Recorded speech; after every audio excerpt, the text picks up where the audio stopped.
I was never afraid of the woods, at least not until I realized they could lie.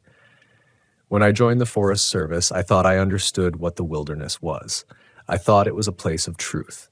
Wind spoke through the pines, water followed gravity, tracks told you who passed and when. It all made sense, a clean, patient rhythm that you could trust your life to. For years, that rhythm never broke. But then came that fall, deep in the Cascades, when something began moving through the forest that didn't belong. Not just an animal, not just a man. Something that used the rules of the wild to hide, but wasn't part of it. Something that felt older, colder, and aware.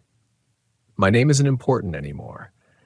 The name belongs to the version of me who believed that every sound in the woods had an explanation. I was 34 then, stationed out of a small ranger outpost west of Lake Wenatchee. Our district covered nearly 80 square miles of thick old growth, mostly Douglas fir and cedar, the kind that swallowed light even in midday. Most of my work was routine: trail checks, campfire warnings, the occasional missing hiker report that usually ended with someone sheepishly wandering out 2 miles off trail. I liked the solitude. The trees became a kind of language to me, a slow pulse that quieted everything else. Until late October. That's when the air started to feel different. We'd had a long, dry summer, so when the rain finally came, it came hard, cold, steady, and gray. It soaked the moss until it hung heavy from the branches. The rivers turned wild again. And then, 3 days into that storm, I got a radio call from dispatch about a fire lookout who hadn't checked in. His name was James Harker, a seasonal ranger working the late shift on Stormvale Ridge, a lonely, high-elevation post reachable only by a 4-mile maintenance road. They asked me to check on him, said his line had been dead for over 24 hours. Normally, I wouldn't think much of it. Those old radios cut out all the time in bad weather, but something in the dispatcher's voice felt uneasy. I left just after dawn. The drive out took me through a stretch of forgotten Forest Service roads, half-eaten by roots, slick with mud, the kind of roads that felt like they wanted you to turn back. When I reached the base of the ridge, the clouds were sitting low, pressing against the treetops. I parked the truck and started the hike up with my pack, flashlight, and sidearm, the rain a whisper on the brim of my hat. About halfway up, I noticed the first strange thing. There was a clearing where there shouldn't have been one, just an open patch of ground maybe 50 yards wide, surrounded by towering firs. In the middle stood a cabin, an old one, square, made of rough-hewn logs, the roof sagging under years of neglect. I stopped dead. I'd walked this route dozens of times over the years, and I knew every bend and fallen tree along the ridge road.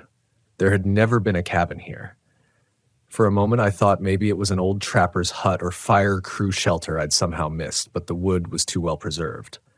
The door looked freshly built, the hinges rustleless.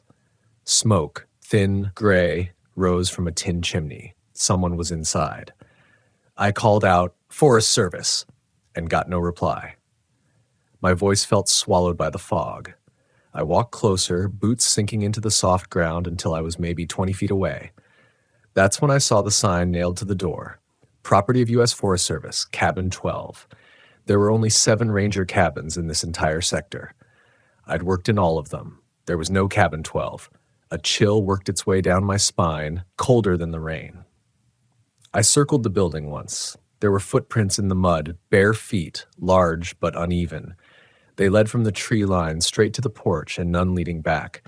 I stood there listening, but all I heard was the faint patter of rain on tin, the kind of silence that feels like it's listening back. Something about it felt wrong, too quiet, too still. I turned to leave, telling myself I'd report it later, but just as I did, I heard it, a single knock. Slow, deliberate. It came from inside the cabin. My chest tightened. I called out again, "Forest Service? Anyone in there?" Nothing. Just the wind threading through the trees. Then another knock, this one faster. I felt the hairs on my arms rise. I don't know why I reached for the handle. Maybe it was duty, maybe curiosity, or maybe something in that silence drew me in, like a whisper behind a closed door. I pushed, and the door opened with a groan. Inside, the air was dry, too dry for this kind of weather. Dust floated in the weak light from the window. There was a small cot, a table, a lantern that looked decades old, and on the far wall, carved into the logs with something sharp, were the words, "Stay out of the trees after dark."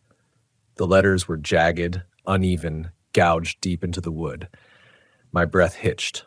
I took a step closer, tracing the edges with my flashlight beam, and that's when I smelled it. Something faint but unmistakable. The sour, coppery scent of blood. I backed out slowly, heart pounding. I looked around the clearing again at the thick tree line that seemed to lean closer, darker now, even though the sun hadn't set. Then my radio crackled.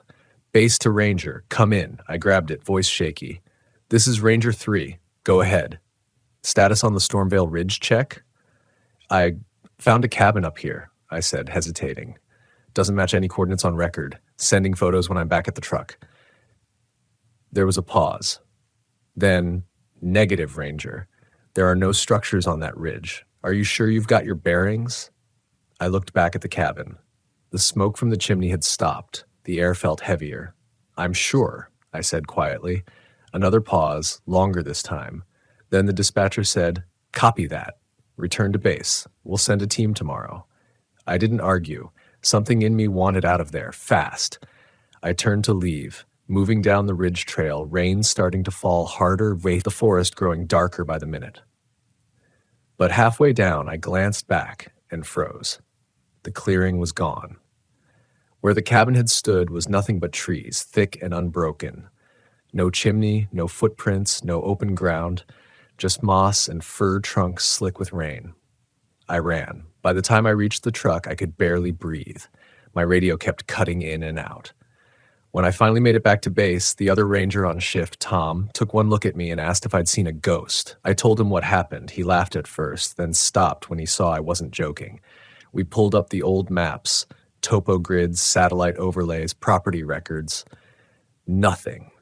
No structure, no historical marker, no cabin 12 ever listed. Tom said, "You probably saw an old miner's shack. Happens all the time. Place gets buried in the forest, storm shifts the ground, makes it look new." But I knew what I saw. I knew the smell in that room, the words carved into the wall, and I couldn't shake the feeling that the forest had shown me something it didn't want me to remember. That night, I dreamed I was back there, standing in the clearing. The rain falling silently, the cabin door swinging open on its own. Inside, someone was sitting on the cot, head bowed, whispering something over and over. I couldn't make out the words until they stopped and looked up. It was me. And in my own voice, I heard, "Stay out of the trees after dark." When I woke up, my radio was on and someone was knocking at the station door. I froze in my bunk. The sound wasn't loud, just a slow, hollow thump against the door. Measured, deliberate. Whoever it was, they weren't in a hurry. The wind outside hissed through the pine needles, and the tin roof popped as it cooled from the day's heat. But that knock, steady, patient, cut through everything. Tom had gone home hours ago. We were on alternating night shifts, which meant I had the whole ranger station to myself. The only lights came from the lamp over the desk and the dim glow of the radio unit. I swung my legs off the bunk, the floor cold under my bare feet. The knocking stopped. For a few seconds, I just stood there, staring at the door. Then it came again, 3 slow, heavy knocks. I grabbed my flashlight and stepped closer, every sound suddenly magnified.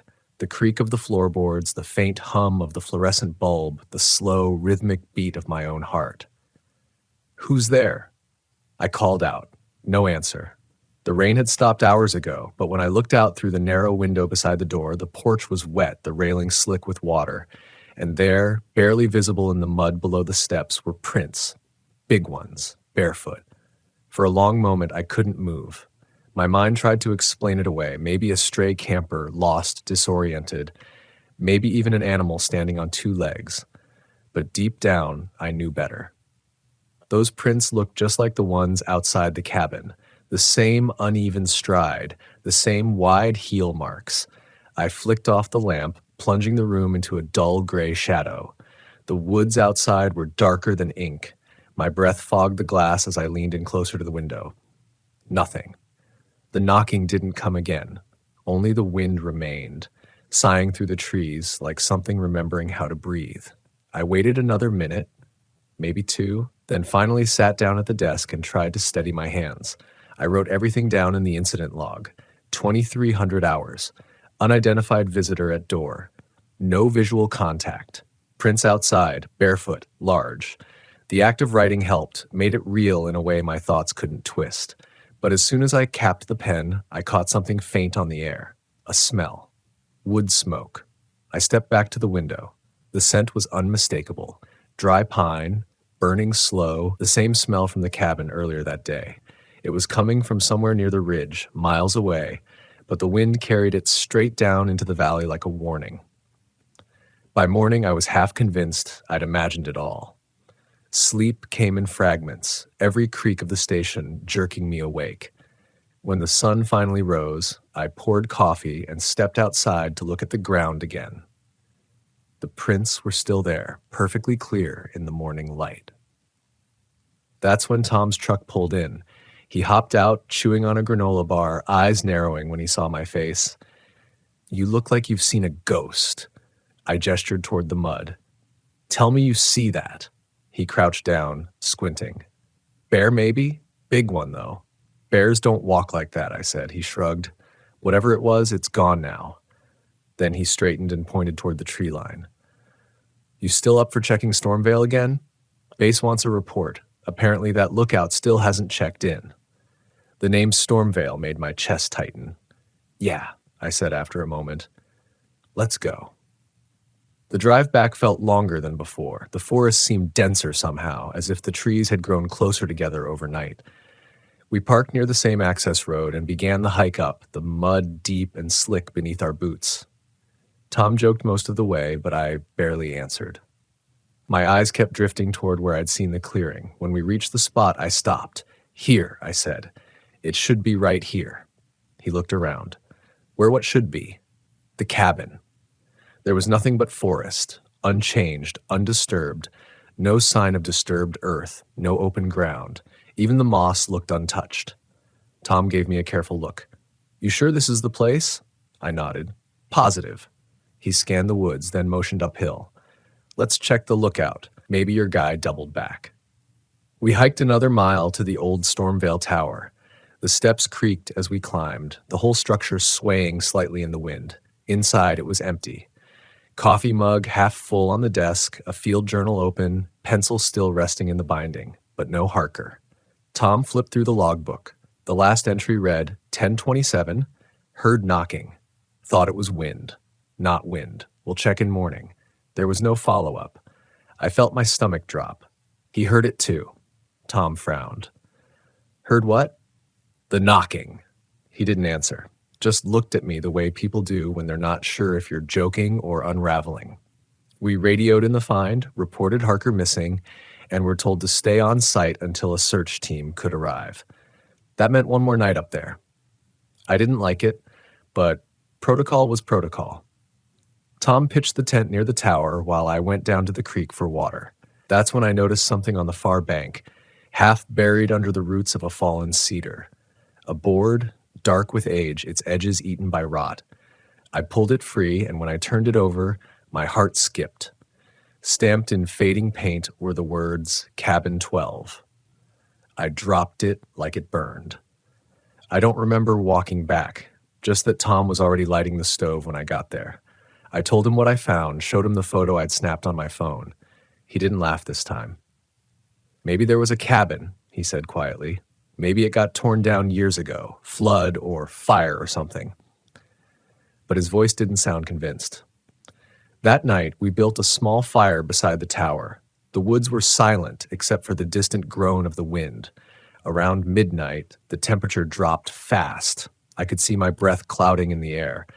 Tom muttered that it felt like someone opened a freezer. Then, from somewhere down the slope, we heard it. Knocking. Not an echo, not a tree limb. Clear, sharp, deliberate. 3 knocks, pausing between each one. Tom's eyes met mine. He mouthed, "What the hell?" The sound came again, closer this time. I killed the lantern. We sat in the dark, listening. Every instinct in my body screamed run, but my legs wouldn't move. The knocking moved around us in a slow circle, left, right, then behind the tent. And then something heavy brushed against the canvas. Tom unzipped the flap, flashlight in hand, but before he could step out, a low sound rolled through the woods. A growl, but deeper than any bear. It vibrated through the ground, through our bones, almost human in its cadence.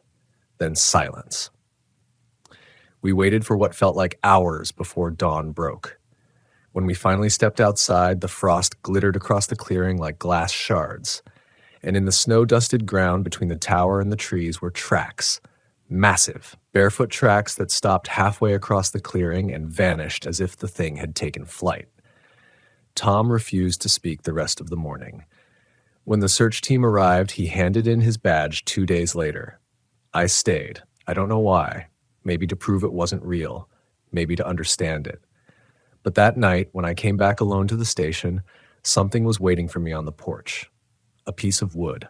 Rough, splintered. Stamped faintly across it. Cabin 12. I stood there staring at it for what felt like a long time. The air around me was cold, perfectly still, as if the entire forest was holding its breath. The board was warped, dark with moisture, but the paint, those letters, looked new. I knelt down and ran my fingers over the surface. My gloves came away smelling of sap and iron. That smell again. Blood. I brought the board inside, even though every instinct screamed to leave it where it was. I told myself it was evidence, something physical I could show the supervisor in the morning, something that proved I wasn't losing my mind. I set it on the desk right next to my logbook and sat staring at it until my eyes blurred. Outside, the forest was silent. No wind, no night birds, not even the low hum of distant water. Just silence that felt too large, too deep, like something underneath the ground was listening. I didn't even realize I'd fallen asleep until I woke to the sound of the radio crackling. It was faint, just static at first, then a voice, thin, distorted, almost whispering. 12, cabin, stay out, trees. I froze. It was the same rhythm as the voice in my dream. The same words carved into the wall. I grabbed the radio mic. Who is this? Identify yourself. The static hissed, then went silent. I tapped the unit, adjusted the channel. Nothing. For a long time, I sat there in the dark, my pulse pounding so loud it almost drowned out the forest. I started thinking about that missing lookout, James Harker, and that entry he'd written in the logbook. Heard knocking. Thought it was wind. Not wind. Maybe he'd found the same cabin. Maybe the forest had shown it to him too. And then, maybe it hadn't let him leave. I didn't sleep again that night. At first light, I packed my gear and hiked back up the ridge. The rain had returned, but softer now, mist instead of downpour. The kind of rain that blurred distance made the world feel close and endless at the same time. I followed my GPS this time, marking every step, every turn. I kept telling myself I wouldn't find it, that there'd be nothing there, and I could finally stop feeling like I'd gone insane.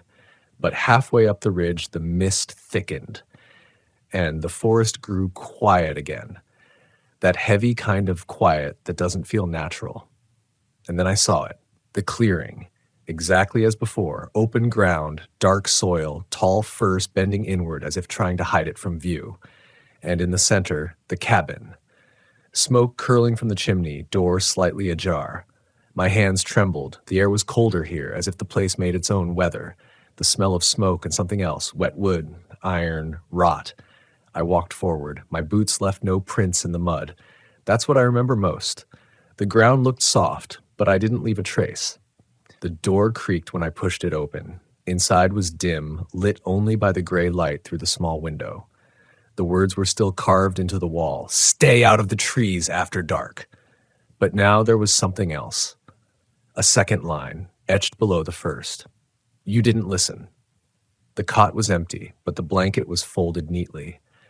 On the table sat a single object, a ranger's badge, tarnished, the metal dull from age. I picked it up, turned it over, and my stomach clenched. The nameplate read Harker J. I stumbled back, nearly tripping over the stool. My flashlight beam shook as I swept it across the room. That's when I noticed the map pinned to the far wall, a tattered Forest Service chart of the district. It looked identical to the one in my station, except for one thing. There was a red circle drawn in pencil deep in the north sector, right where no official trails existed. Beside it, someone had scrawled, Cabin 13. My throat went dry. I backed out of the cabin and turned to leave. That's when I saw movement at the edge of the clearing, a shape between the trees, tall and broad, barely visible through the mist. It wasn't moving toward me, just standing there, watching. I thought maybe it was a trick of the fog, a shadow, until it stepped forward. Whatever it was big, 7, maybe 8 feet tall. Its skin or fur was matted with rain, dark as the trunks behind it. I couldn't make out a face, only 2 pale eyes that caught what little light there was. I didn't wait to see more. I turned and ran. Branches whipped my arms and face as I tore down the ridge, the forest spinning around me. I could hear it moving behind me, heavy, deliberate steps that seemed to keep pace no matter how fast I went. Every few seconds there was a sound, a deep, hollow thud that wasn't quite a footstep, more like the echo of a heartbeat in the ground. The fog thickened, and the trees started to blur. I tripped over a root, hit the ground hard, and when I looked up, I wasn't on the trail anymore. I was standing in another clearing, the same one, the same cabin. Only this time, the door was already open, and inside, someone was sitting on the cot, facing away from me. I couldn't breathe. The figure turned its head slightly, just enough for me to see the outline of a ranger's hat, and I swear I saw my own face reflected in the window behind it. I ran again, this time not looking back. I don't remember how I found my way out. I don't remember the drive back. All I know is I ended up at the base station hours later, soaked, covered in mud, shaking so bad I could barely turn the key to open the door. When I got inside, the first thing I saw was the desk. The board was gone. So was the badge. In their place was a map, one that hadn't been there before. The same red circle. Only now, written in fresh ink across the top, were 3 words, Cabin 14, under construction. I don't remember deciding to sit down, but suddenly I was at the desk, the radio still humming faintly, my hands shaking against the map. The ink was wet enough to smear beneath my fingertips. Whoever, or whatever, had drawn that red circle hadn't done it long ago. The new mark sat in a stretch of wilderness north of the ridge, somewhere beyond the maintenance boundary. I'd never been out that far. No one had, at least not recently. It was marked as unserviced territory, no roads, no fire lines, nothing but unbroken forest stretching all the way to the Canadian border. Cabin 14, under construction. Something in the wording made my stomach twist. Construction implies a builder. Something or someone was making more. I wanted to tell myself it was some elaborate prank. Maybe Tom trying to spook me before he quit. Maybe kids messing with old Ranger records. But deep down I knew the truth. I'd seen the same handwriting carved into wood, carved into walls. I'd seen the same red pencil marks on maps that shouldn't exist. I packed my gear without thinking. My flashlight, compass, service revolver, camera. If there really was something out there, if the forest was somehow spawning these impossible places, I had to see it for myself. That's what I told myself anyway. The truth was simpler. I needed to prove I wasn't losing my mind. I radioed dispatch, said I was checking the northern boundary for storm damage. They acknowledged with a bored, "Copy that, Ranger 3. Log your coordinates every hour." Their voice felt 1,000 miles away. By the time I reached the trailhead, the clouds were low again, bruised purple and gray. A storm was coming. I started north, pushing through undergrowth so thick it clawed at my pants and pack straps.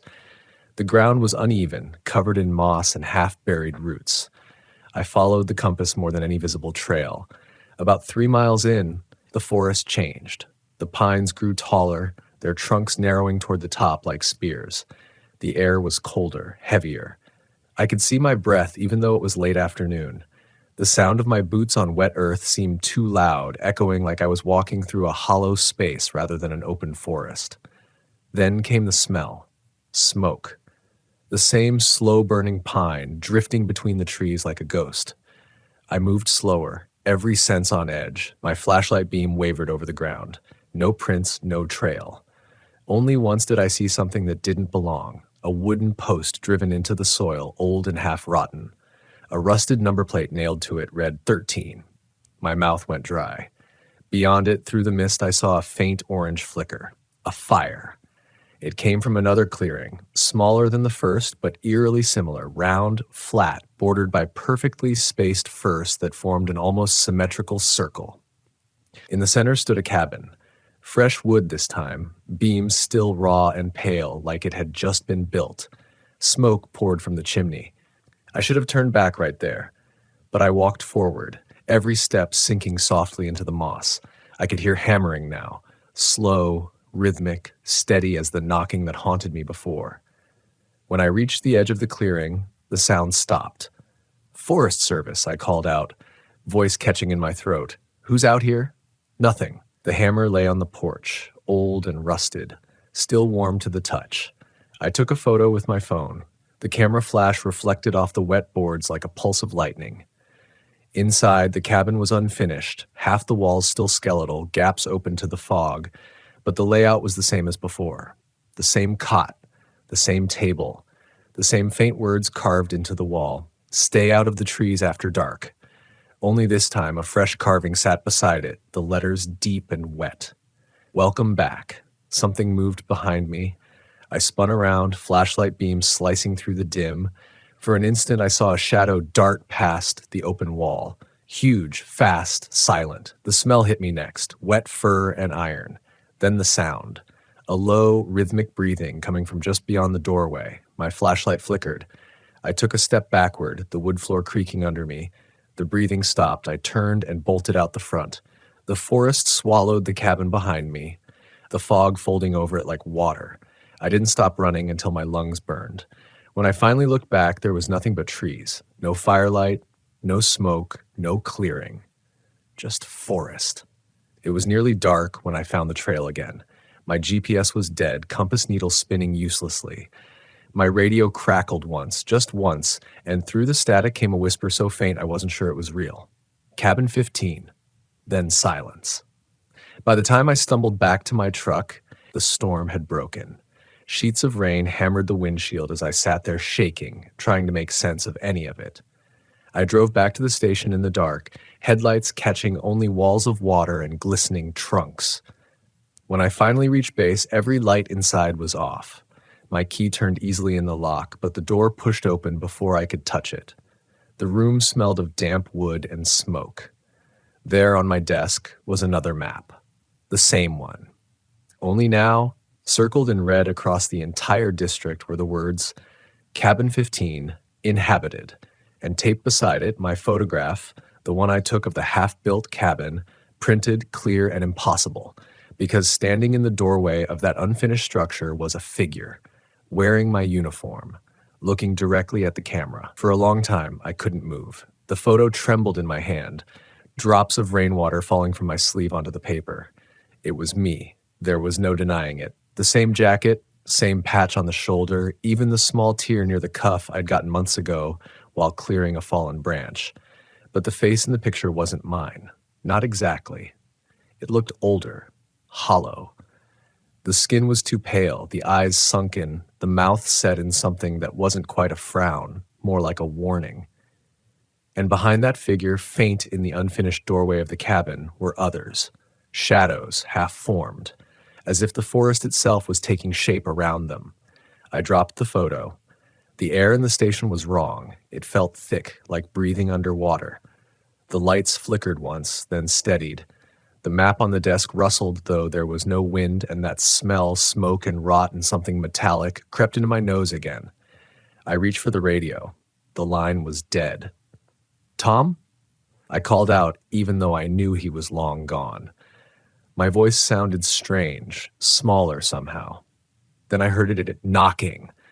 Not from the door this time. From underneath the floorboards. 3 slow, deliberate knocks. I stepped back, flashlight in one hand, the other hovering near my revolver. The sound came again, louder. Something beneath the building was moving, dragging itself across the foundation. The wood creaked, nails groaning. Then silence. I held my breath. And that's when the voice came through the floor. Not from the radio, not from outside, from the earth itself. It was muffled, broken, but clear enough to understand. You shouldn't have come back. My flashlight flickered. The beam caught the corner of the desk where the map had changed again. The ink was spreading, like veins crawling across paper. More red circles, each one blooming wider until the entire region was covered. The last one appeared right where my station sat. Cabin 16. Completed. I stumbled backward, tripping over the chair. My head hit the wall, and for a second, everything went white. When I blinked the world back into focus, I wasn't in the station anymore. I was standing in a doorway. The air smelled of smoke and wet pine. The floor beneath me was rough-hewn wood. I looked up and saw the cabin. My flashlight beam swung across the same interior I'd seen before, only now the carvings had spread across every wall, twisting words I couldn't fully read. The cot was gone, the table overturned, and sitting in the corner was the photograph, the one I dropped at the station, resting neatly against the wall. I was inside it. My breath caught in my throat. I turned toward the doorway, desperate for the open forest, but there was no clearing anymore. Only trees, packed tight and endless, branches curling inward like fingers. The mist pressed against the doorway like a living thing. I stepped outside anyway.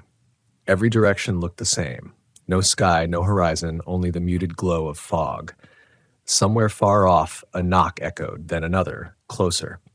It came from the trees, moving slowly in a circle around me. I turned, heart hammering, flashlight beam slicing through the mist. Nothing. Then, for a fraction of a second, I saw something. Huge, dark, shifting just beyond the edge of light.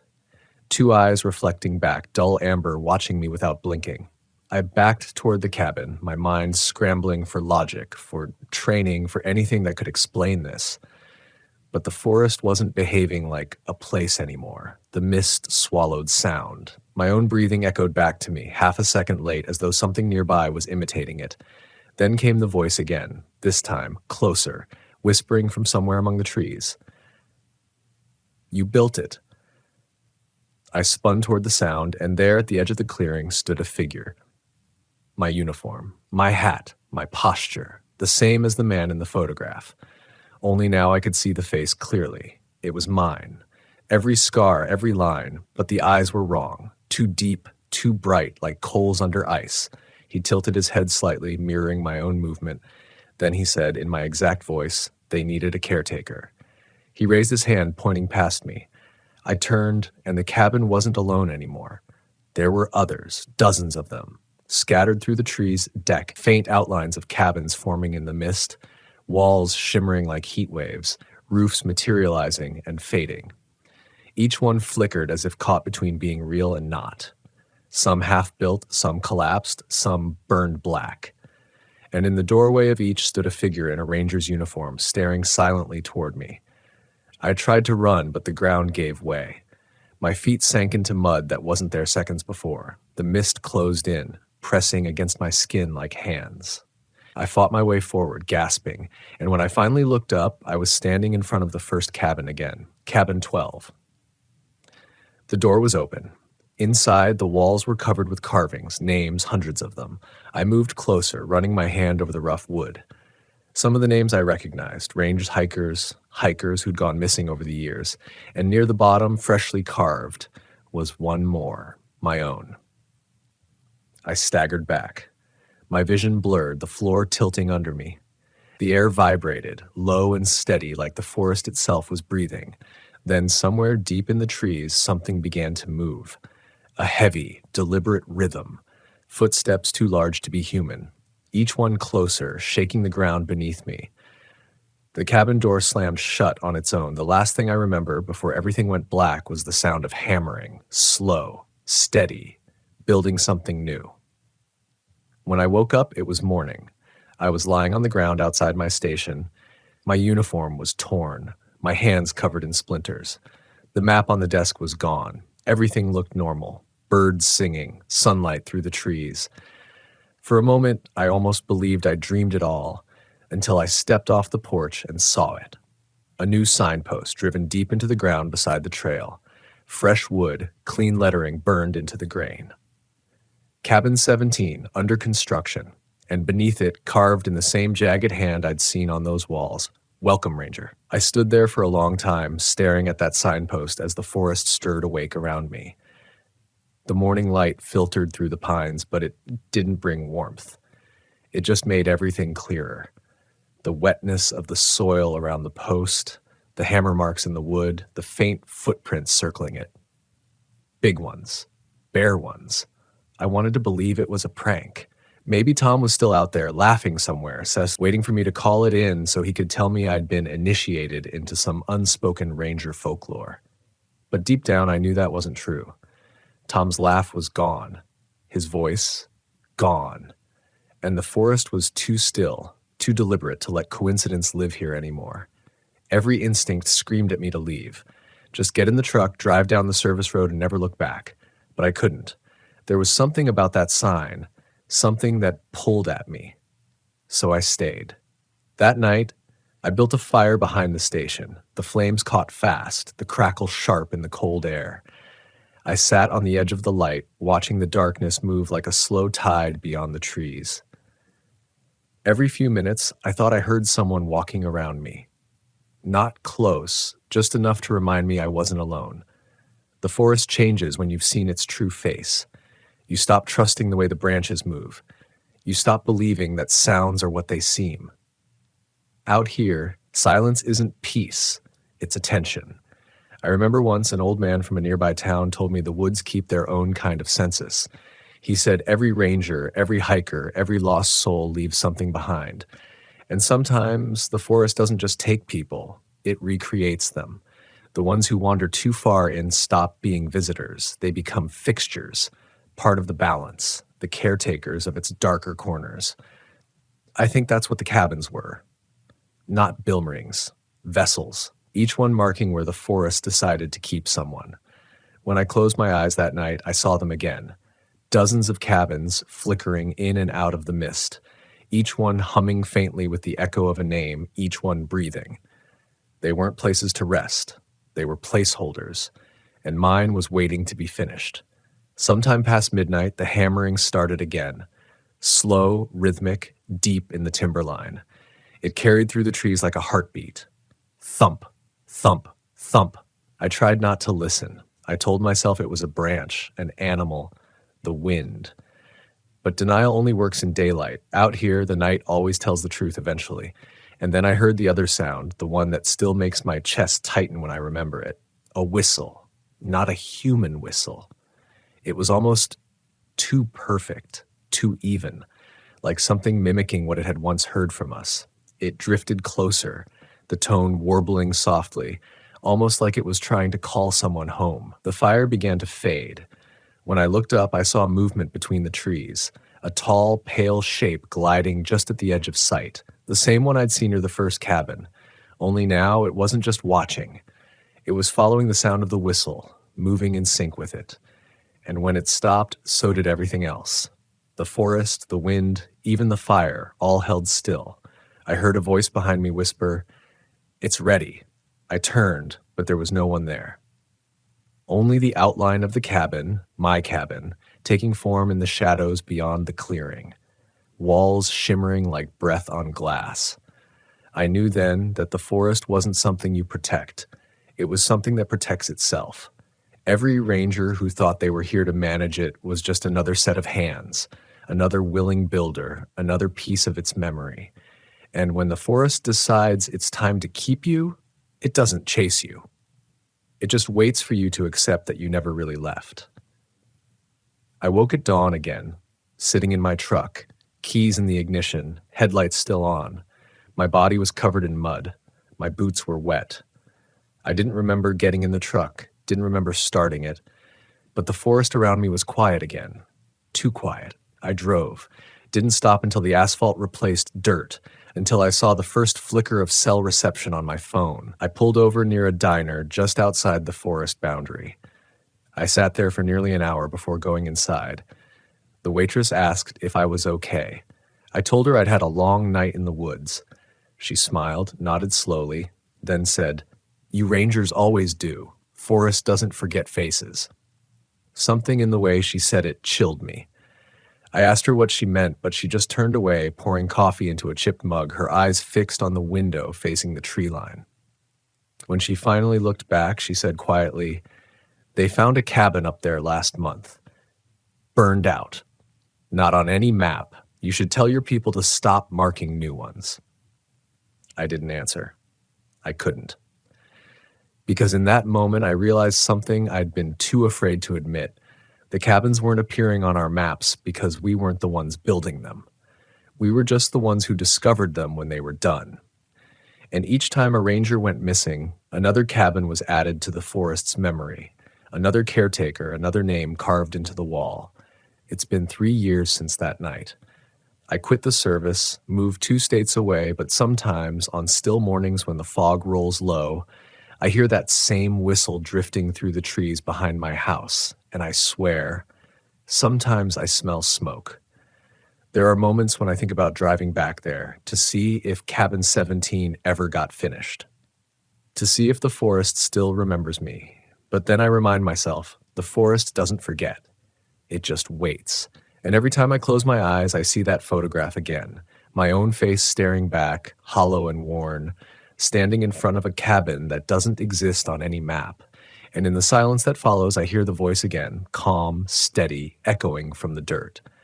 "Welcome home, Ranger." They say the ground remembers. Every step you take, every word you whisper, every sin you bury, it all sinks into the soil, waiting for the day it breathes again. That's what I think about now, when I walk the trails at dawn. The fog still clinging low like a secret the forest hasn't decided to share yet. My name isn't important. I've worn this uniform for 16 years, through storms, wildfires, missing persons, and the things we never write reports about. I've seen the forest heal itself after violence, but I've also seen it refuse to forget. When I first started working in this park, a stretch of mountains and wetlands tucked between 2 forgotten counties, I thought my job was simple: protect people from the forest and the forest from people. But the longer I stayed, the more I realized those weren't 2 separate things. Sometimes the danger wasn't from outside. Sometimes it rose up from under your boots. That first week, my supervisor warned me about the caves. "Don't go poking around the old limestone systems," he said. "They're unstable, flooded, and worse, unmapped." He grinned when he said it, but his eyes didn't match the smile. That was years ago, but I remember it every time I pass the ridge trails. The ground dips in unnatural ways there, like the land is hollow, and when it rains, you can hear the faintest hiss beneath the mud, like air escaping from lungs long sealed. I didn't believe in superstition back then. You can't last long as a ranger if you let your imagination run wild. The forest plays tricks, echoes bouncing off trunks, branches snapping from wind pressure, animals making sounds you swear are words. You tell yourself it's logic, not legend, that keeps you safe. But that logic starts to crumble when you find things that don't belong, like the night I found the bones. It was late September. The air had that damp chill that seeps into your jacket no matter how thick it is. I was on night patrol, checking for illegal campers near the backcountry line. The radio crackled every few minutes, signal cutting in and out, as if the forest itself didn't want communication. My flashlight beam cut across a patch of earth that looked freshly overturned. At first, I thought it was a bear den. Then I saw the edge of a cloth, faded, blue, tangled in roots. I crouched down, pushed away the dirt, and found what looked like a forearm bone. Human. I called it in, of course. The sheriff came out the next morning, brought dogs and a forensic team. They worked for 2 days and came up with a story that made sense. Hiker lost years ago, probably fell, buried by runoff. But there were details they left out of the final report, like how the bones were clean, too clean, and how the ground around the burial site had been arranged in a near-perfect circle of flattened grass. The sheriff told me not to worry about it. "Old cases dig themselves up sometimes," he said. But that night, when I lay in my bunk at the ranger station, I could still smell the earth on my hands. Wet, metallic, wrong. Weeks passed. The unease should have faded. It didn't. Instead, it began to shift into something quieter. A presence, maybe. I'd hear small thuds at night, not on the door, but under the cabin floor, like something heavy moving through the crawl space. The walls would creak even when there was no wind. Once I woke to find my boots moved from the corner to the foot of my bed, caked in mud. The others brushed it off. Rodents, they said. Settling wood. Maybe they were right. But I couldn't shake the feeling that I'd uncovered something that wasn't supposed to be found, that the soil had swallowed it for a reason, and now it wanted me to return it. About a month later, we received a report of a missing geologist, Dr. Hammond, 52, studying subsurface acoustics near the Ridge Caves. His camp was found intact, tent zipped, journal half filled, no sign of struggle. The last entry read, "Beneath 7.3 meters, the frequencies shift to something. Harmonic. It's almost like a pulse." The search lasted 10 days. We combed every inch of those woods, even the areas outside the park boundary. Nothing.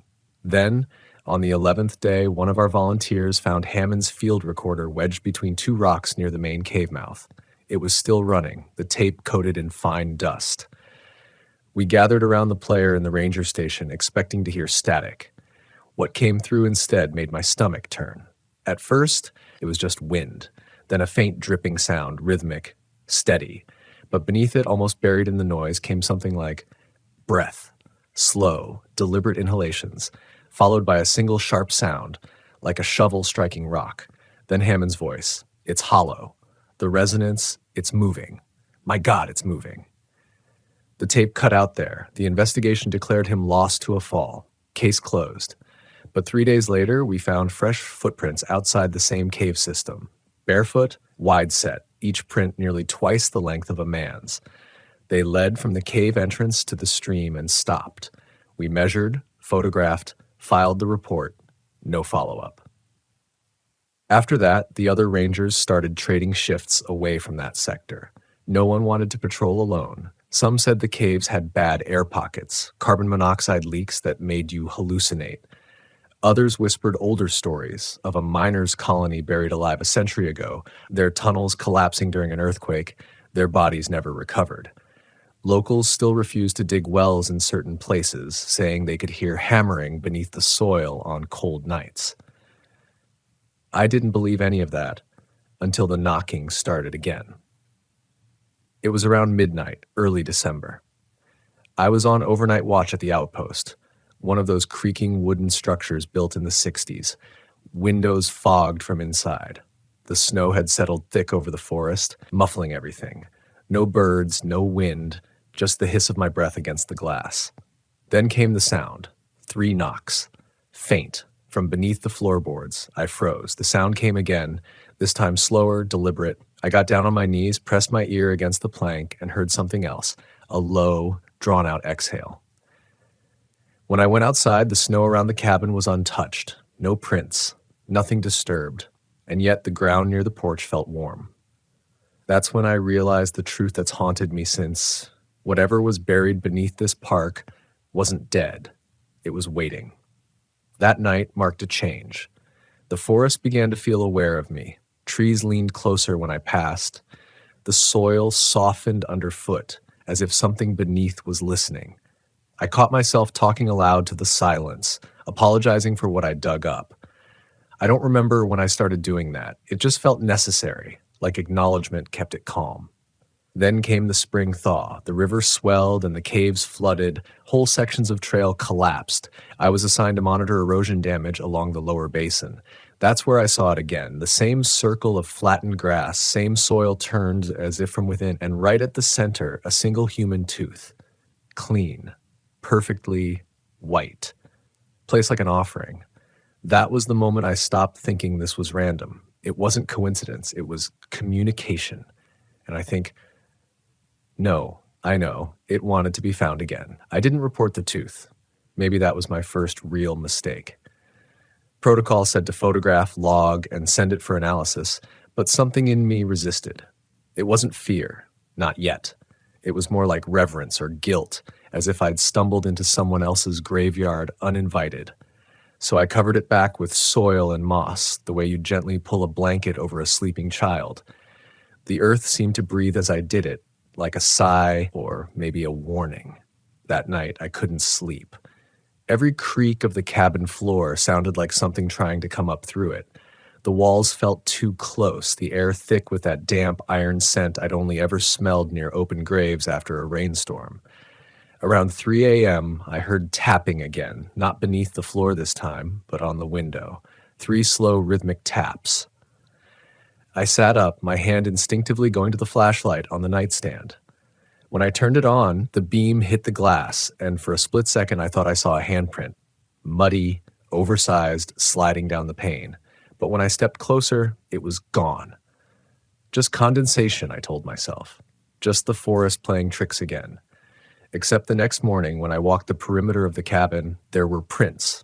Not full footprints, just impressions like something heavy had knelt in the snow and pressed down with both hands. The fingers were long. Too long. Over the next few weeks, the park started changing in ways I couldn't explain. The air around the ridge trails carried a faint vibration, like a hum beneath the wind. Trees near the caves began to bend inward, roots curling around rocks as if grasping something beneath. Wildlife patterns shifted. Deer avoided certain clearings, owls stopped calling at dusk, and even the coyotes went silent. By early April, one of our seasonal workers, an energetic college kid named Mason, went missing. His radio last pinged near the same cave system where Hammond had disappeared. Search teams found his hat soaked in mud, no tracks beyond that. We all knew what the report would say before it was written. Lost during routine survey, presumed accident.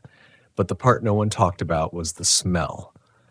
When we gathered at the site, there was this stench that seemed to ooze from the ground itself, like rust mixed with something sweet, almost floral.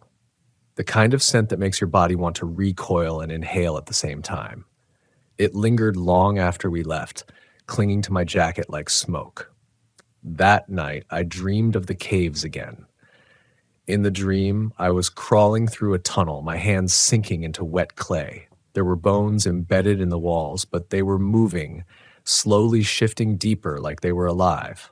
I could hear water dripping, rhythmic as a heartbeat, and from the darkness ahead came a voice. Not human, but something close. A voice that said, "Don't cover it again." I woke drenched in sweat, the sheets tangled around me like vines. My nails were caked with dirt. Real dirt. Something inside me began to break after that. Rationality, maybe. The steady logic that had kept me sane through years of rescue calls and accidents. I started checking the caves every day, even though no one ordered me to. I'd tell myself I was verifying stability after the thaw, but deep down, I knew I was looking for something. On the third morning, I found the entrance half collapsed, but I squeezed through anyway. The air was thick, humid, and faintly luminous, as if the walls themselves were glowing with decay. Water dripped steadily from the ceiling, echoing into deeper chambers I couldn't see.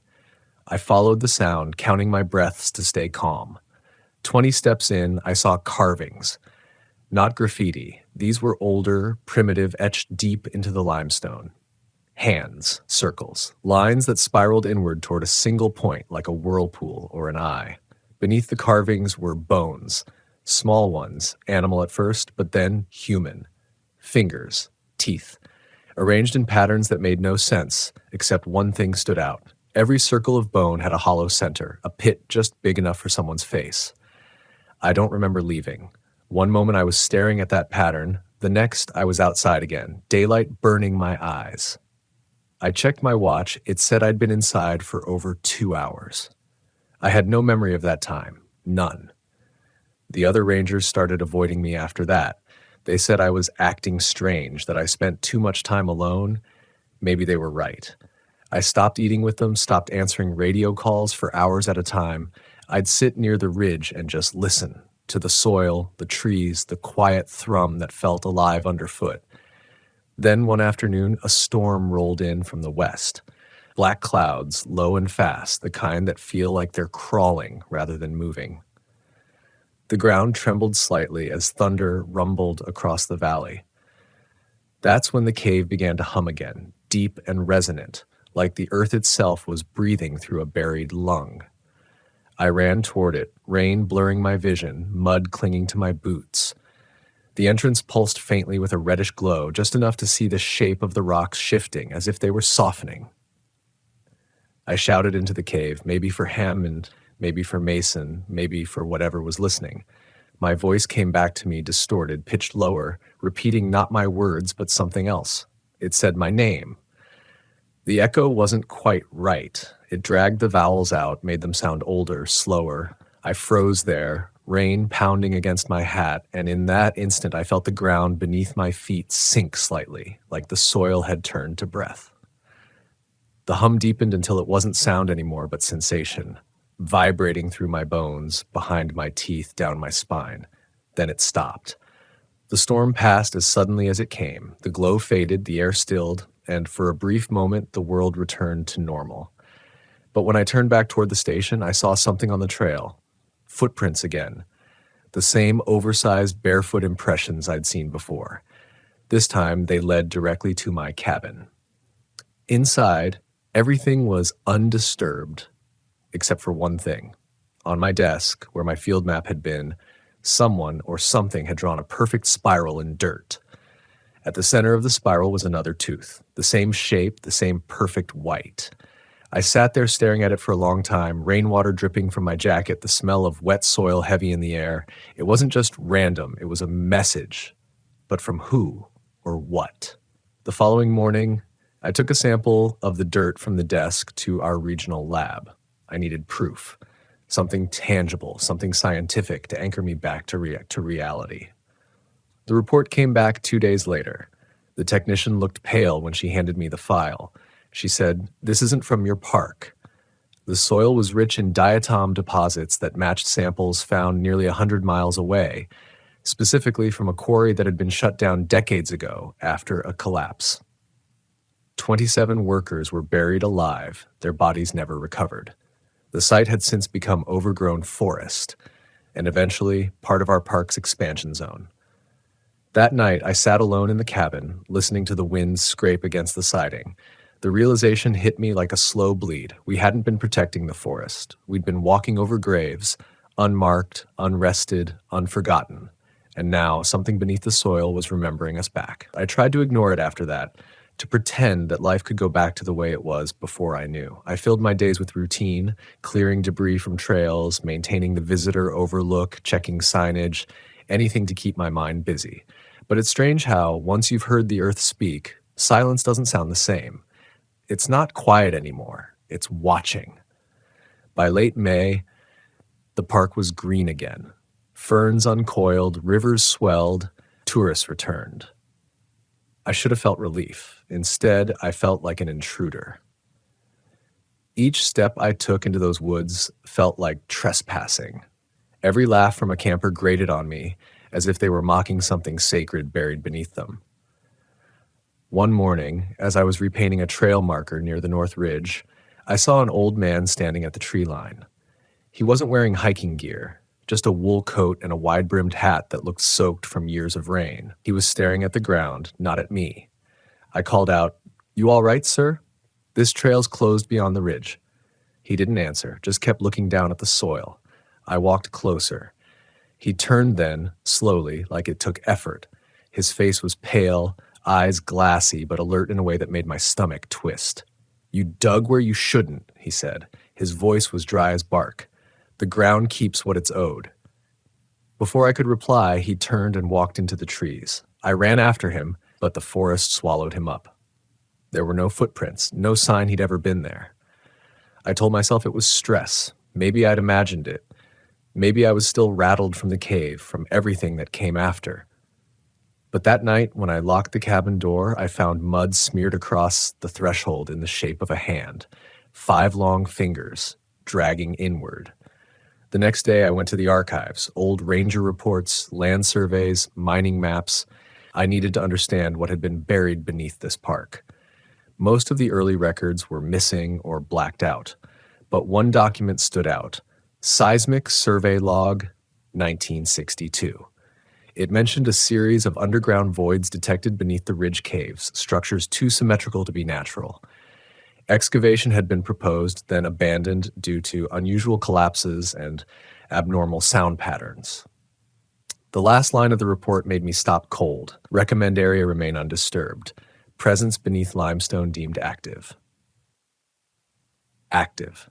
That word haunted me. I spent that evening tracing the coordinates on a topographical map. The survey points lined up almost perfectly with the same spots where the bones, the tooth, and the footprints had appeared. A pattern, one that spiraled outward from a central chamber deep below. I had to see it for myself. So, on a Sunday morning when the park was quiet and the others were off duty, I returned to the cave. The air was cooler than it should have been for summer, the ground damp and breathing with each step. I brought a rope, headlamp, and recorder. Every instinct told me to turn back, but curiosity has a way of muting fear until it's too late. I followed the same passage as before. The glow in the rock was stronger now, a dull red shimmer like embers trapped in stone. The walls pulsed with moisture, and each drip that fell echoed longer than it should have. The deeper I went, the more the hum returned, not loud, but insistent, vibrating just below hearing. Then I reached a cavern I'd never seen before. The ceiling arched high, the walls slick with clay. In the center stood something that didn't belong. Wooden beams, rotten and collapsed, forming what looked like the remains of a shaft. The air smelled like salt and rust, and beneath that collapsed timber was movement. At first, I thought it was just runoff water, rippling faintly. But when I shined the beam closer, I saw fingers. Pale, bloated, pushing through the clay like they were trying to crawl out. I stumbled back, tripping on a rock, my light flickering. The hum grew louder, no longer a vibration but a chorus. Dozens of low voices, murmuring beneath my feet. My breath fogged the air. I tried to speak, to tell myself this wasn't real, that it was gas, light tricks, anything. But then one of the fingers twitched, and I swear I heard it whisper my name. I ran. I didn't look back, didn't breathe until daylight hit my face again. By the time I reached the ranger station, my hands were trembling so hard I dropped the flashlight twice. I wrote the report that night, but not the real one. I typed what they expected. Structural instability, potential sinkhole formation, area restricted pending further geological assessment. I couldn't write what I'd seen. No one would believe it. And even if they did, they'd dig deeper. They'd disturb whatever was down there even more. The following week, the ground began to shift. Small tremors rattled dishes in the mess hall. Sections of trail cracked open overnight. The soil along the river turned black and oily. We blamed heavy rains, but I knew better. Something was stirring, and then the knocking came back. Not from the cabin floor this time, from the trees. It started at dusk, 3 sharp raps echoing through the valley. Then 3 more, farther away. It was like a pattern, a code.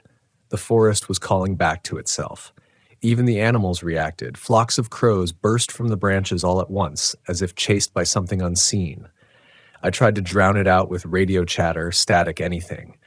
But no matter where I went, the sound followed, knocking beneath the ground, in the trees, even in my dreams. Always 3 beats, always closer. One night, while on perimeter patrol, I found another ranger, Elliot, standing motionless by the stream. His eyes were wide, fixed on the water. I asked what he saw. He didn't answer, didn't blink. When I stepped closer, I saw what held him frozen. Hands. Pale hands pressed against the underside of the river surface, fingertips scraping upward like glass between them in the air. The current distorted their shapes, but they were human. Dozens of them, moving in rhythm with the knocks. I shouted his name. The spell broke. He gasped like he'd surfaced from deep water, fell to his knees, and sobbed. We got him back to the outpost, but he wouldn't speak for days. When he finally did, all he said was, "They're not buried. We are." That line never left me. I started mapping again, connecting the points from the survey, the sightings, the disappearances. The pattern wasn't random. It wasn't even just a spiral. It was expanding, like veins branching outward through the park. Each tremor, each collapse, each new hole that opened, it was spreading. Whatever was beneath us was pushing up, reshaping the forest, testing the surface. By midsummer, visitors began to notice too. People reported hearing music from underground while hiking, low tones like singing whales. A family at the lakeside campsite swore they saw faces in the mud when the tide receded. A local church group canceled their volunteer cleanup after 2 members claimed they heard voices calling from under the roots. The park board dismissed it all as hysteria, stress, pareidolia, but I'd seen too much to deny it anymore. This wasn't haunting. It wasn't memory. It was emergence, and I had no idea how to stop it. I stopped counting the days after the first landslide hit. It tore through the ridge trail like a slow-moving avalanche, trees upended, soil peeled back to reveal layers that hadn't seen sunlight in centuries. From the air, it looked like a scar cutting through the forest. But standing there in person, it didn't look random. It looked intentional. The line of collapse curved into a perfect arc, just like the carvings I'd seen underground. By then, we'd closed off the park to visitors. The official statement said unstable terrain, but the truth was worse. It wasn't the terrain that was unstable. It was everything beneath it. Even standing still, you could feel the faint pulse under your boots, like the heartbeat of something too large to comprehend. At night, the sound returned. The knocking, the hum, the murmurs. Sometimes I'd wake to find my furniture shifted, as though the cabin itself had been nudged. Other times, I'd step outside to see fog seeping out of the ground in small, circular patches. It wasn't normal mist. It rose in spirals, carrying that same metallic scent like wet rust and decay. I stopped sleeping indoors. I started camping by the river, telling myself I'd feel safer in the open. But the truth was, I wanted to feel exposed, to know where the danger was coming from. Because lately, I wasn't sure anymore. The forest didn't feel external. It felt like it was inside me. One evening, as dusk melted into full darkness, I heard footsteps, not from the trail, closer, directly behind my tent. I froze. The air went still, the forest holding its breath. Then a voice whispered my name. It wasn't human, not exactly. It was too low, too drawn out, as if spoken through water. I turned slowly, flashlight trembling in my hand. The beam caught something pale between the trees. A face, half buried in mud, eyes open, lips moving soundlessly. It wasn't attached to a body, just a head, half submerged, mouthing words I couldn't hear. I stumbled backward, my heel catching on a root. The beam jerked away, and when I looked again, it was gone. The only thing left was the circle of disturbed earth where it had been, breathing faintly in the moonlight. That was the first night I truly considered leaving. Not transferring, leaving the service entirely. But where would I go? The soil under my boots wasn't just the park's anymore. It felt connected to me, like it had claimed something I couldn't take back. I'd wake with dirt under my fingernails, even when I hadn't left the tent. Once I found a streak of mud across my neck in the shape of a handprint. I stopped radioing in my location. I didn't want anyone else involved. If the others came looking, they'd only feed whatever this was. The next morning, I followed the river downstream, hoping to reach the old Ranger Road that led to the highway. But halfway there, I noticed something wrong. The river's flow had changed direction. It was running backward, uphill. The water moved in thick, slow currents, churning with soil, and floating within it, bones, hundreds of them. Small, pale fragments spinning in the current, colliding with each other like teeth grinding in a jaw. The noise made me nauseous. I stumbled to the bank, gripping a tree for balance, and when I looked down, I saw something carved into the trunk. Not initials, not graffiti, words. My name, and beneath it the word, return. My stomach dropped. I hadn't told anyone about the carvings in the cave or about covering the tooth. No one alive could have written that. The ground shook suddenly. Not a tremor, a pulse. The earth swelled and fell in waves like something massive shifting below. Trees groaned as roots tore free. I fell to my knees, mud splattering my face, and for the briefest moment, I saw the soil open. Not like a crack, but like lips parting. A hollow gasp of darkness beneath me. And from that darkness, something rose. Not a creature. At least not in the way we think of them. It was the land itself taking shape, pushing upward in a form almost human but not quite. The surface of its body shimmered like wet clay, glistening in the fading light. Its head tilted toward me, and I could see movement beneath the skin, faces, dozens of them, pressing outward then sinking back in. Their mouths opened and closed in silent rhythm, as if speaking through it. The sound that came next wasn't a roar. It was a collective sigh, deep and sorrowful, echoing through every tree, every rock. The forest bent inward around it, the canopy trembling as if bowing. I could feel the weight of it pressing on my chest, forcing me to kneel. My flashlight died, and in the darkness, I heard that same voice again, no longer whispering. You took what was meant to rest. I wanted to speak, to beg, to apologize, but my voice wouldn't work. The air around me thickened. Then the figure sank back into the soil. The hum faded. The forest exhaled. When I finally stood, dawn was breaking. The river flowed normally again. The ground was still. But something inside me had shifted. The world above didn't feel separate from the world below anymore. It all felt like one breathing body, and I was standing inside its chest. I made it back to the station later that morning, mud up to my knees, shaking from exhaustion. The others were gone, evacuated due to the seismic instability. The cabins were empty, the radio dead. Only one thing remained on the desk, a sealed envelope with my name on it. Inside was a single photograph. It showed the cave entrance, collapsed, sealed with fresh concrete, and scrawled across the bottom in pencil, "Do not dig again." There was no signature, no sender, just that warning. I left that day. I didn't file a report. I didn't look back. I drove until the forest gave way to desert, until the air felt too dry to carry whispers. For a while, I believed I'd escaped, but sometimes when it rains, I hear it again. The hum. Not loud, just faint, like a heartbeat under asphalt. I've tried to tell myself it's just memory. That I'm imagining the vibration in the floorboards, the smell of earth in my clothes, the soil that sometimes collects in the creases of my palms when I wake. But memory doesn't grow. It doesn't spread. Last week, a package arrived at my doorstep. No return address. Inside was a small vial of dirt and a note that said, "It's surfacing." I don't know who sent it. Maybe another ranger. Maybe one of the missing. Maybe the soil itself, finding a new way to reach me. Because that's the thing about secrets buried beneath the soil. They don't stay buried. The earth is patient. It waits until you stop believing in it. And when you do, it remembers you. I didn't open the vial for days. I kept it on the table, still sealed, the grains shifting faintly when I passed by as if stirred by breath. It didn't make sense. Soil shouldn't move on its own. I tried to tell myself it was static or air trapped inside the glass. But I could feel it. Each time I walked past, it felt like the weight in the room changed, as though something small and waiting had noticed me again. 3 nights later, I woke to a faint sound. Not the knocking I'd grown used to, but something subtler, scratching. It was coming from inside the vial. I sat in the dark, heart pounding, and watched as tiny particles pressed against the glass, pulsing in time with my heartbeat.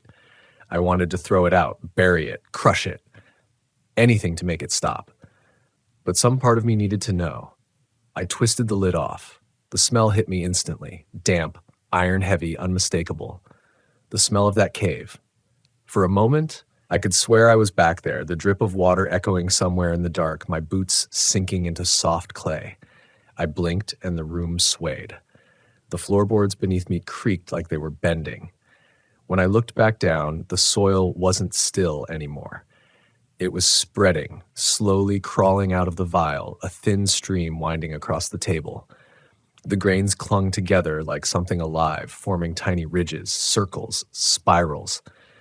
And at the center of those spirals, the wood of the table began to darken, swelling upward like soft tissue. That was when the whisper started. It wasn't words, not at first, more like the memory of a voice, a vibration in my skull, the same low hum I'd heard in the caves. Then slowly it shaped itself into sound, into meaning. You opened it again. I stumbled back, knocking over a chair. The soil spread faster now, dripping off the edge of the table and onto the floor. I bolted for the door, flung it open, and ran into the night. The air outside was still heavy, no wind, no insects. Even the sound of the highway a mile away had gone silent. Behind me, inside the cabin, the light flickered. Once. Twice. Then it went dark. I didn't go back until morning. When I did, the table was clean, the vial was empty. But there on the floor where the soil had fallen were prints, not footprints, handprints, small, uneven, pressed deep into the wood, as if something had crawled upward from beneath it. After that, I couldn't stay inside anymore. I started sleeping in my truck, parked by an old service road that hadn't been used since the 60s. Every night I'd drive farther, past farms, through small towns, deep into the desert where nothing grows. But it didn't matter. The hum followed. Sometimes faint, sometimes so loud it rattled the steering wheel. Always the same rhythm, 3 beats. I began recording it. At first, to prove I wasn't losing my mind. But when I played the recordings back, the sound wasn't there. Instead, the static arranged itself into fragments of voices. Some I recognized, Mason, Dr. Hammond, even Elliot's shaky breath. Others were strangers. They all spoke the same phrase, layered over each other in broken cadence. Not gone, not beneath, between. That last word lingered, between. It didn't make sense then, but the more I thought about it, the more I realized how wrong my understanding of all this had been. I'd always imagined whatever was buried beneath the park as being below us, hidden under layers of dirt and stone. But what if that wasn't true? What if it wasn't underneath at all? What if it was within? The forest hadn't been covering something, it had been containing it. And every time we cut a trail, dug a trench, unearthed a bone, we weren't uncovering history. We were letting something through. That realization came to me the night I reached the old ranger station by the state border.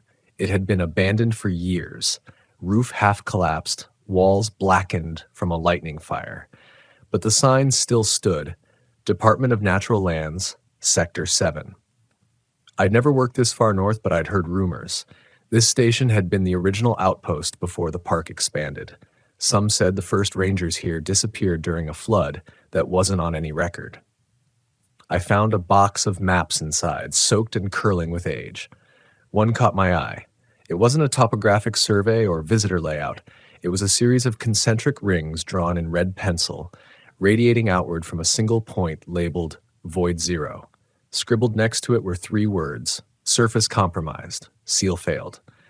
The date on the map was 1963, the same year the seismic survey report had been written. I felt the air shift. The hum was back. Deeper this time. It came through the walls, through the floor, through me. The boards beneath my boots began to darken, the grain of the wood swelling and splitting. And there, in the widening cracks, I saw movement. Not soil. Eyes. Dozens of them, small and pale, blinking up through the floorboards. I froze, my mind split between terror and fascination. The eyes didn't look at me. They looked through me, reflecting shapes that weren't in the room. Then, as if in unison, they rolled backward and vanished, leaving behind a deep, wet sound like the ground swallowing itself. The floor gave way. I dropped through into darkness. When I hit bottom, my flashlight cracked but didn't die. The beam caught the shape of walls, curved, smooth, lined with carvings identical to the ones I'd seen before. Only this time, the carvings moved. The lines pulsed with faint light, veins glowing in rhythm with my heartbeat. I reached out, couldn't help myself, and the instant my fingertips brushed the surface, a flood of images hit me. Not memories, impressions. A network beneath the world, vast and alive. Roots, tunnels, caverns, millions of them, all connected like arteries, and within them, motion. Not creatures, not ghosts. Something older, something that had no shape until we gave it one by disturbing the earth that held it. I saw faces merging into soil, breath turning into fog, a blood soaking into roots. I saw time-folding miners, rangers, wanderers, all of them drawn into the same slow, endless pulse beneath the surface. And then I saw myself, standing at the cave, holding the tooth in my hand, whispering into the darkness. When I came to, I was lying on the ground outside. Dawn. The station was gone. No debris, no smoke, no sign it had ever been there. Just smooth dirt and a faint spiral etched into the ground. I don't know how long I lay there before I stood. The hum was gone. The silence felt heavier than sound. I drove for hours after that, chasing the horizon until the forest turned to desert again. But even out there, surrounded by dust and distance, I could still feel the ground's quiet rhythm, faint, patient, alive. I don't think it wants to harm us, not in the way we think. I think it just wants us to remember, to know that every step we take, every tree we cut, every grave we dig, it's all part of the same breathing body. The soil remembers, it never forgets. And if you listen closely, really listen, you'll hear it calling too. It's strange how quickly the mind adapts to horror when it becomes routine.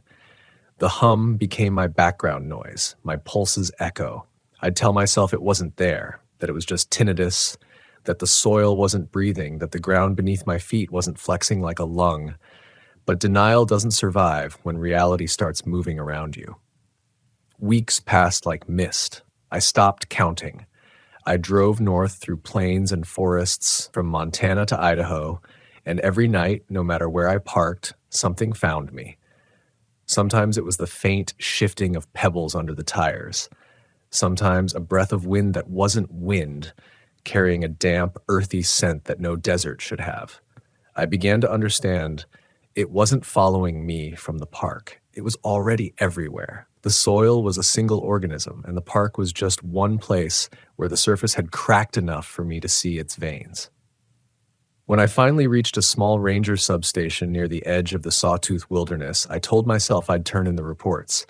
What little documentation I had left, the maps, the samples, the recordings that refused to play back properly. Maybe someone would believe me. Maybe not. But at least I could leave something behind. The substation was manned by a single ranger, a young woman, maybe mid-20s, named Reese. She looked startled when I walked in, coated in dust and exhaustion. "You look like you've been sleeping in your truck for weeks," she said, forcing a half smile. "I have," I replied. My voice cracked. "I need to report a geological anomaly, possible seismic instability." She tilted her head, scanning me carefully. "Where?" I hesitated. "Everywhere," I said. Her smile faded. "Sir, maybe you should sit down." I dropped my pack onto the table, spreading the maps out. "These are the ridge points," I said, tracing the circles with shaking fingers. "They form a pattern, spirals expanding outward. It's not erosion, it's something else." Reese leaned closer, brow furrowed. "These coordinates don't line up with any known formations." "They shift," I said. "Every few weeks they move. The soil repositions itself. The forests grow around them." She stared at me for a long moment, then quietly said, "You've seen it, haven't you?" That stopped me cold. She reached into a drawer, pulled out an old photograph, and laid it next to my maps. It showed a field station half sunk into the earth, the roof caved in. Around it, the same spirals drawn in the mud. "My grandfather worked there," she said. 1963. He was part of the survey team that first recorded the subsurface movement. They said it was gas pockets, tectonic shift, maybe underground water. But when they sealed the caves, he stopped sleeping. He'd wake up screaming, saying the ground was whispering his name. She paused. "When he died, they found his boots by the back door, full of dirt, packed tight like he'd been walking underground." For the first time in months, I felt something other than fear, recognition. Someone else had seen the same thing long before I was born. Reese exhaled shakily, sitting back. "They called it the hollow pulse. That's what the old records say, but the reports vanished when the park boundaries changed. Officially, it doesn't exist anymore." The hum deepened then, faint but unmistakable. The lights flickered. We both froze. "You feel that?" I asked. She nodded. "It's been happening more lately. At first, we thought it was geothermal activity, but..." She trailed off, her eyes drifting toward the floor. A crack ran across the linoleum with a soft groan. Beneath it, something shifted. We backed away as the floor began to ripple, slowly, like waves under skin. Reese reached for the emergency radio, but the static turned to that low, rhythmic knocking, 3 beats, the same pattern. "Don't answer," I whispered. Then came the whisper, not from the floor this time, but from the walls, from the foundation itself. Dozens of voices speaking as one, all layered into a single sound that vibrated through the air like music. "You buried us. We grew." The boards beneath us bowed upward. I grabbed Reese's arm and pulled her toward the door.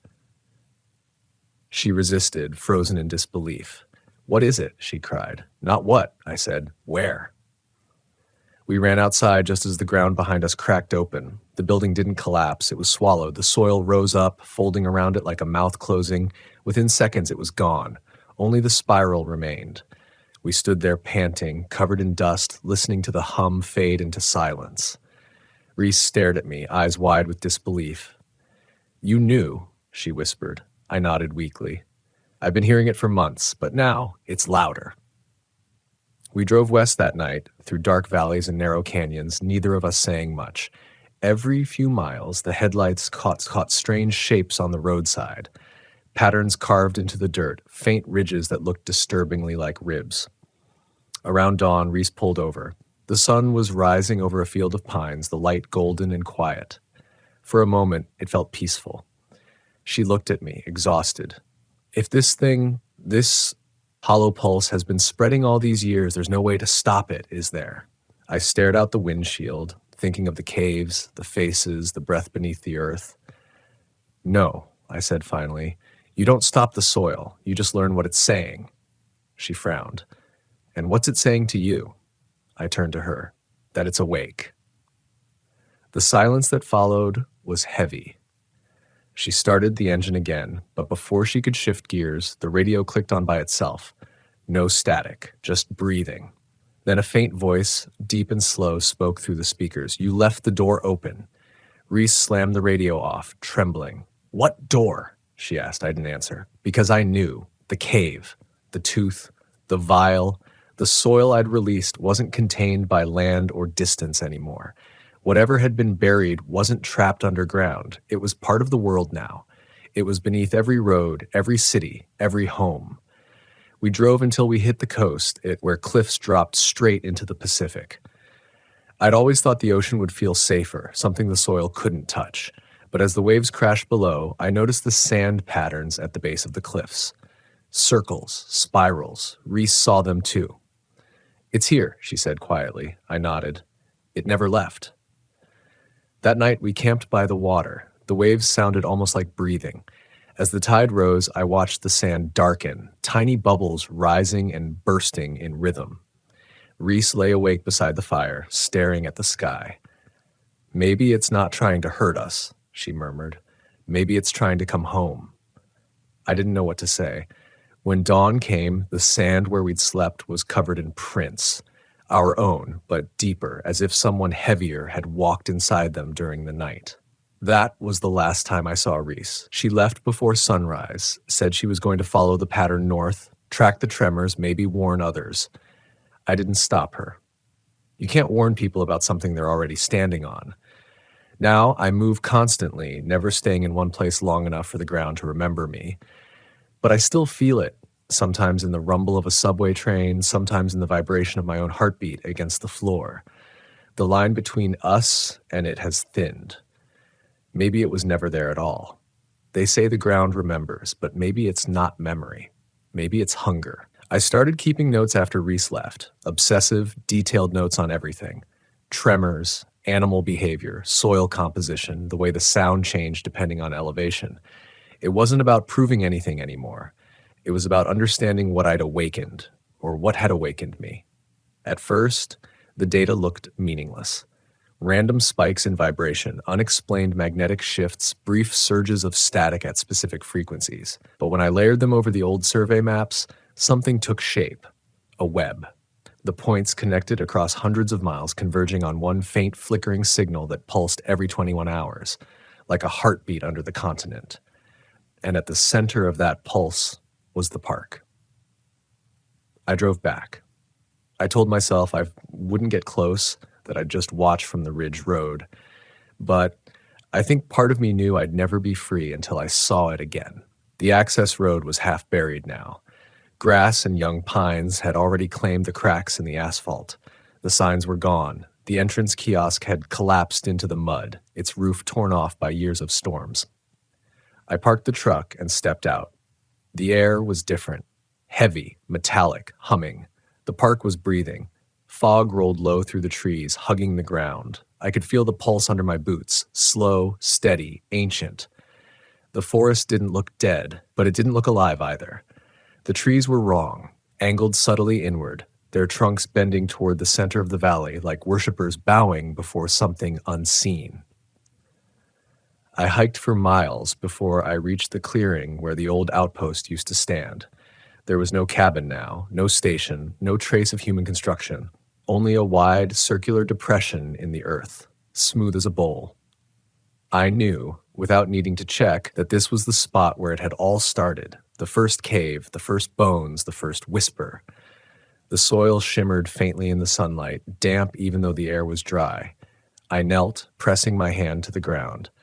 The warmth beneath it pulsed once, slow, rhythmic. And then I heard it. Welcome back. I jerked my hand away, but the sound was inside me now, vibrating behind my ribs. I stumbled back, breath ragged, as the soil at the center of the clearing began to shift. The surface rippled outward, spiraling just like before, but faster, urgent. And then rising from the middle came something I still can't explain. It looked like a tree at first, a thick, twisted trunk of blackened roots pushing upward through the dirt, but the longer I looked, the less it looked like wood. The surface wasn't bark, it was flesh. The roots glistened wetly, gluing themselves together as they grew. Within moments it towered over me, pulsing with each beat of the earth's hum, and embedded in its base, faces, hundreds of them, pressed into the surface, eyes closed, mouths slightly open as though singing silently. Their skin was pale and smooth, merging seamlessly with the roots. I recognized some of them: Hammond, Mason, Elliot, even Reese. Even Reese. Her face was turned upward, her mouth parted as if mid-breath. I screamed her name. The sound vanished into the trees. Then her eyes opened. They were black, glistening with that same mud-dark sheen. Her mouth moved, and though her lips didn't make a sound, the air filled with whispering voices, hundreds of overlapping tones, all speaking at once. We are the soil. I backed away, tripping on a fallen branch, but the thing kept growing, the hum deepening until it felt like the air itself was vibrating.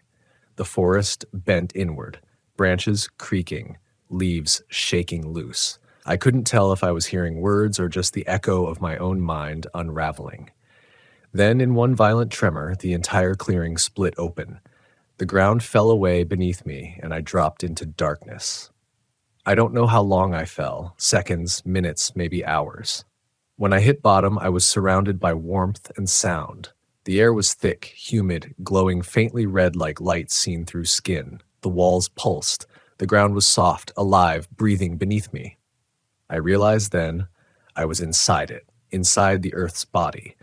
The tunnel ahead curved downward, lined with those same spiraling carvings, only now they weren't etched. They were grown, like veins or nerves. And from somewhere deep within came a rhythmic noise, low and resonant, a heartbeat. Each thump shook the air, vibrating through my bones. With every pulse, a new memory flashed behind my eyes. Not mine, but others. The miners, the rangers, the lost hikers. All of them seeing the same thing. All of them hearing the same hum before they vanished. And beneath all of it, a voice. We remember what you bury. It wasn't angry. It wasn't even human. It felt like the voice of everything that's ever been covered in dirt. Bones, roots, secrets. The collective murmur of everything we've tried to hide underfoot. I don't remember walking deeper, but suddenly I was standing at the edge of a massive chamber. The ceiling rose high above me, slick with moisture, glimmering faintly in the dim red light. And at the center of the cavern was a shape that made my mind rebel against what it saw. A column of flesh and stone twisting upward, fused with root and bone, faces blooming like flowers across its surface. Every inch of it moved slightly, breathing, twitching, whispering. I wanted to run, but the hum pinned me in place. Then the soil around my boots shifted, softening, pulling me downward inch by inch. I fought to stay upright, but it was like sinking into warm sand. The voices grew louder, their whispers merging into a single phrase that filled my skull like thunder. Return to the soil. Join the remembering. I screamed. I don't even know what I said. Maybe I begged. Maybe I cursed it. The light flared, red, then white. And in that blinding moment, I saw every layer of earth above me as if the ground had turned transparent. I saw the forest, the rivers, the mountains. I saw every body ever buried in it. And then I saw the surface rippling, spreading outward in all directions. Roads, cities, entire regions shifting like skin on muscle. The earth wasn't reacting to us anymore. It was waking up. The last thing I remember before blacking out was the sound of 1,000 heartbeats blending into one. When I woke, I was lying on the ridge, sunlight burning through the trees. My body was covered in mud, my nails black with soil. The clearing was gone. No spiral, no roots, no hum, just silence. I don't know how I escaped. Maybe it let me go. Maybe it needed someone left to remember. I left the park that day for the last time. I didn't take the maps.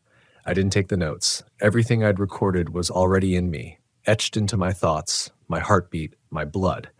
Now wherever I go, I can feel the rhythm of the ground beneath me. The same slow pulse, patient and constant. It's everywhere. In the tremor of bridges, the soft shift of sand dunes, the vibration of the seafloor. The world isn't solid. It's alive. And when I close my eyes, I can still hear Reese's voice beneath it all, whispering from somewhere deep below. You opened it again. It's been months since I came back from the park, though time doesn't feel linear anymore. Some days stretch forever, others vanish like they never existed. The soil beneath my feet, any soil, feels like it's breathing just beneath the surface.